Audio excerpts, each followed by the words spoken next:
समांतरण श्रेणी का nवां पद ज्ञात करना सीखेंगे।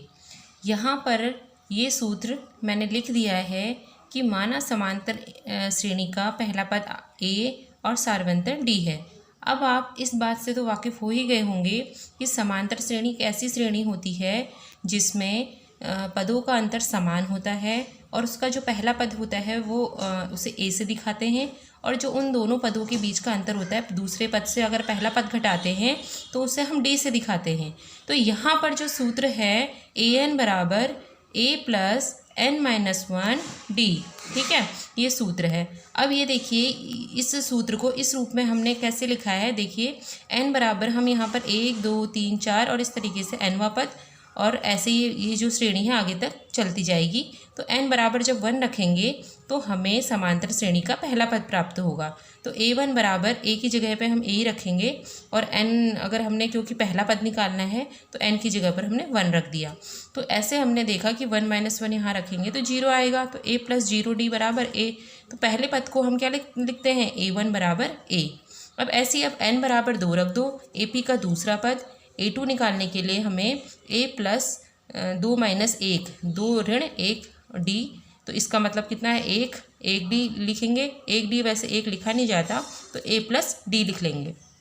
ऐसे ही आप n बराबर 3 रखिए, तो n बराबर 3 रखेंगे तो आपको a + 2d प्राप्त होगा। तो आपने यहाँ देखा कि a1 बराबर जब हमने निकाला तो a प्राप्त हुआ, a2 बराबर निकाला तो a + d प्राप्त हुआ, क्योंकि इसमें a में a प्रथम पद होता है, उसमें जब d जुड़ता है तो फिर आपको दूसरा प्राप्त होता है। और ad में अगर आप a + d में अगर एक d और जोड़ दो तो a + 2d प्राप्त होता है। तो जो तीसरा पद हमने यहाँ पर लिखा है उसको हम ऐसे लिखते हैं कि a3 बराबर a + 2d। तो यहाँ पर जो है जो ये यहाँ पर 2 लिखा है, यानी कि इससे एक पहले वाला हमने लिख देना है। ऐसे भी आप इसको कर सकते हैं। जैसे n बराबर 4 है तो हम डायरेक्टली क्या लिख सकते हैं, a4 बराबर a + 3d। ये कैसे आया, 4 - 1 d करके। तो ऐसे आप देख रहे हैं कि इसी पैटर्न में जब हम लिखते चले जा रहे हैं तो यहाँ पर जो लास्ट वाली जो संख्या है an अगर हमने निकालना हो तो n-1 करेंगे।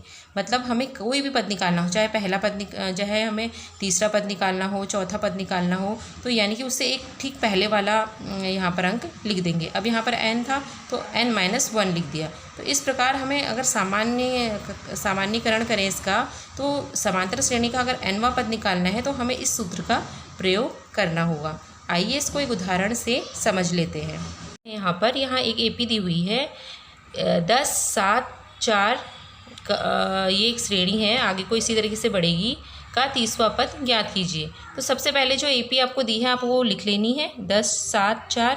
उसके बाद उसका प्रथम पद लिख लेना है। प्रथम पद AP का क्या होगा, a बराबर a1 होता है, आपको पता है, तो कितना है 10 है, और a2 कितना है इसमें 7। तो सारवंतर कितना होगा, a2 - a1, यानी कि दूसरे पद से पहले पद आपने घटा देना है 7 - 10, तो ये क्या होगा -3, ठीक है। और 30वां पद यानी कि nवां पद, 30वां पद आपको ज्ञात करना है, तो n बराबर 30 हो जाएगा। तो an बराबर क्या होता है, a + n-1 d। आपको मैंने बताया था जब 30वां पद ज्ञात करना है तो a + 29d भी आप लिख सकते हैं, लेकिन जब आप बार बार सवाल करेंगे तो आप फिर प्रैक्टिस में आ जाएंगे तो आप लिख सकते हैं, ठीक है। उसमें मान रख दीजिए a का और d का, ठीक है। अब इनको आप गुणा करिए, इनको गुणा करेंगे तो -87 आएगा। और इसको हम क्या लिखेंगे, ठीक है, क्योंकि 30वां पद याद करना है तो यहाँ nवां पद याद करना है, तो n बराबर 30 लिखते चले जाएंगे। और बच्चे खासकर ऐसी गलती करते हैं, कभी कभी ऐसे लिख देते हैं a30, ये गलत माना जाएगा, आप ऐसे नहीं लिखेंगे, ठीक है। ये नहीं लिखेंगे आप, ऐसे ना लिख के आप इसको a ऐसे बनाइए, ठीक है, और नीचे लिखिए इसके 30, ठीक है। a30 करके आप दिखाएंगे बराबर 10 + -87। तो जब आप छोटी संख्या से बड़ी संख्या घटाते हैं तो जो बड़ी संख्या के आगे चिन्ह होता है वो आता है। तो a30 बराबर क्या आएगा, -77, ठीक है। आप इसको इस तरीके से करेंगे। AP का 17वां पद उसके 10वें पद से 7 अधिक है और इसका सारवंतर ज्ञात कीजिए। अब सबसे पहले हमने इसमें क्या करना है, AP का प्रथम पद और सारवंतर d मान लेना है। तो हमने लिखा माना AP का प्रथम पद a और सारवंतर d है, तो इसका 17वां पद, तो इसका 17वां पद क्या होगा, जैसे an बराबर a + n-1 d होता है, तो a17 बराबर क्या हो जाएगा, a + 17 - 1 d, a + 16 d। और आपको मैंने बताया था जब आपको डायरेक्ट लिखना हो, अगर हमें A17 लिखना है तो D के आगे एक कम कर देंगे, ठीक है। हम D के आगे हमने एक कम कर दिया, तो वैसे भी हम इसको निकाल सकते हैं। ऐसे ही A10 भी निकाल लीजिए, A + 10 - 1 D, A + 9D, ठीक है। जब आपको प्रैक्टिस होगी आप डायरेक्ट भी लिख सकते हैं। अब आप इसको समीकरण 1 मान लीजिए, इसको समीकरण 2 मान लीजिए, या अपनी सुविधा के लिए लिख दीजिए। अब हम इसमें एक जो ये है एक कंडीशन दे रखी है प्रश्न के अनुसार, इसमें दे रखी है कि A + 16D जो समीकरण 1 है वो समीकरण 2 से 7 अधिक है। बोला ना उसने कि 17वां पद जो है वो 10वें पद से 7 अधिक है। तो इसका मतलब ये है कि ये इसको ऐसे लिखा जाएगा जैसे ये लिखा गया है। तो उसके बाद समीकरण 1 में से 2 को घटाने पर, ठीक है, या इसको इससे घटाने पे या बराबर लिख दीजिए, तो इसका जो एक जैसी संख्या है वो इधर आ जाएंगी और ये 7 यहीं पर ही रहेगा।